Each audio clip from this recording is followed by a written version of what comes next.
Saudara, tim forensik Polda Jawa Timur terus melakukan proses identifikasi terhadap temuan kerangka manusia di Surabaya, Jawa Timur. Polisi menduga potongan kerangka ini lebih dari 2 orang. Dari penyelidikan awal ditemukan sebanyak 21 bagian kerangka manusia terdiri dari 7 bagian tulang paha, tengkorak, bagian belakang, serta tulang selangka. Tim forensik menduga potongan kerangka yang ditemukan ini milik lebih dari 2 orang karena ditemukannya 7 potongan tulang paha. Selain itu saudara, tim forensik juga memperkirakan kematian dari kerangka yang ditemukan yakni 20 tahun lalu. Memang lebih dari 2 individu karena beberapa tulang itu misal ada 7 tulang paha, kan tidak mungkin satu orang punya 7 tulang paha. Jadi bisa jadi lebih dari 2 individu ya, 2 atau 3 individu. Kita menghitung dari jumlah tulangnya. Tapi mau diperkirakan tulang itu usianya sudah lama. Karena temuannya kan di bantaran sungai, jadi kondisi aliran sungai yang terus-menerus itu bisa mengikis tulang, jadi erosi gitu, sehingga bisa jadi lebih di atas 20 tahun. Potongan kerangka manusia ditemukan di sekitar rumah pompa Wonorejo, Surabaya pada Rabu lalu, saudara. Tulang-tulang ini ditemukan warga yang sedang membersihkan rumput di sekitar lokasi penemuan.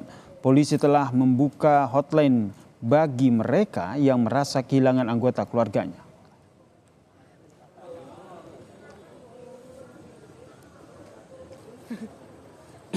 Saudara, 21 potongan rangka manusia yang ditemukan di Surabaya diperkirakan dari jasad yang telah meninggal 20 tahun lalu. Kita bahas bersama dengan kriminolog Hafina Hasna yang telah bergabung bersama kami di Kompas Malam. Selamat malam. Selamat malam Mas Yasir. Mbak Hafina, ini kalau kita lihat ini awalnya ditemukan 2 kerangka, kemudian berkembang ini diduga lebih dari 2 kerangka manusia yang ditemukan. Ini bagaimana bisa memastikan hal ini? Kalau memastikan kan kita pasti masih menunggu keterangan dari kepolisian ya. Tetapi kalau banyak tentunya kita harus melihat ke belakang 20 tahun lalu itu terjadi apa. Atau yang perlu kita ketahui adalah apakah di daerah itu ada kuburan atau makam sehingga si kerangka ini berasal dari makam tersebut gitu. Atau apakah pernah terjadi banjir gitu. Terus ataukah pernah terjadi bencana gitu. Oke, berarti harus di-track dan lain. Ya. Ya Mbak, berarti harus di-review lagi ya ke belakang sekitar 20 tahun lalu ini apakah ada peristiwa di area sekitar lokasi yang menyebabkan adanya kejadian ini begitu. Namun kalau seandainya ada dugaannya akan seperti apa? Apakah ini merupakan korban pembunuhan atau nanti akan berkembang pada ini korban bencana alam ataupun peristiwa lainnya? Akan banyak asumsi ketika kita belum tahu keterangan pasti dari kepolisian. Karena pasti ini harus ada penyelidikan lebih lanjut. Kita tidak bisa memastikan apakah ini karena pembunuhan atau yang lain. Tetapi yang harus kita lakukan yang pertama kali adalah di daerah situ apakah ada makam yang berdekatan dengan tempat penemuan itu. Siapa tahu ada tengkorak yang terbawa. Karena ini kan kondisinya air. Kita nggak tahu ya kepadatan tanah seperti apa yang memungkinkan ada tengkorak itu masuk ke dalam aliran sungai tersebut. Oke, apa dari hemat Anda apa yang sebaiknya harus dilakukan oleh polisi dalam mengidentifikasi kerangka manusia ini sehingga tidak menimbulkan keresahan di publik? Kita kembali lagi, apakah di 20 tahun yang lalu ada peristiwa orang hilang? Ini kan bisa dibuktikan dari pelaporan. Apakah ada pelaporan ini? Berarti kan polisi harus membuka file lama untuk memastikan apakah ada orang hilang atau orang di sekitar itu yang ada kehilangan anggota keluarganya. Karena kalau tidak ada yang mengaku akan kesulitan mencocokkan DNA orang yang hilang itu dengan orang yang ditemukan, kerangka yang ditemukan ini. Termasuk membuka hotline ya, ini posko juga sudah dibuka untuk karena kalau membuka hotline itu kan memungkinkan semua masyarakat atau masyarakat dari manapun juga, bahkan mungkin yang di luar daerah itu, di luar Surabaya untuk menyampaikan bahwa dia pernah kehilangan.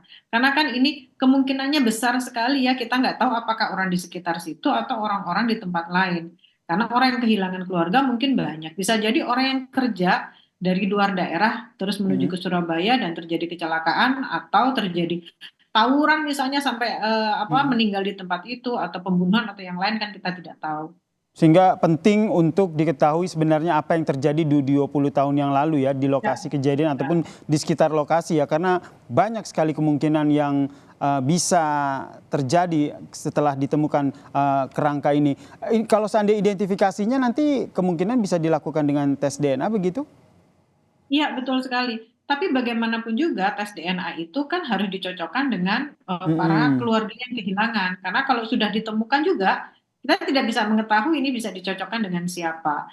Jadi membuka hotline itu dan menyegerakan keluarga-keluarga yang pernah kehilangan keluarga itu menjadi akan membuat lebih cepat terang benderang kasus ini.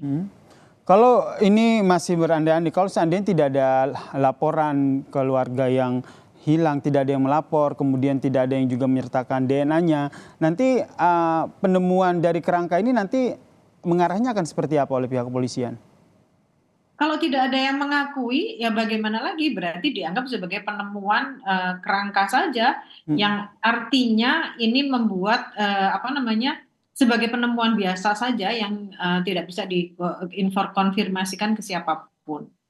Oke, berarti Jadi artinya tetap bisa jadi kan kembali lagi bisa jadi ini karena ada tempat yang terdekat dengan sungai tadi itu misalnya ada makam atau yang lainnya gitu yang memungkinkan tanahnya itu gembur terus sampai masuk ke aliran sungai yang membuat kerangka ini ditemukan.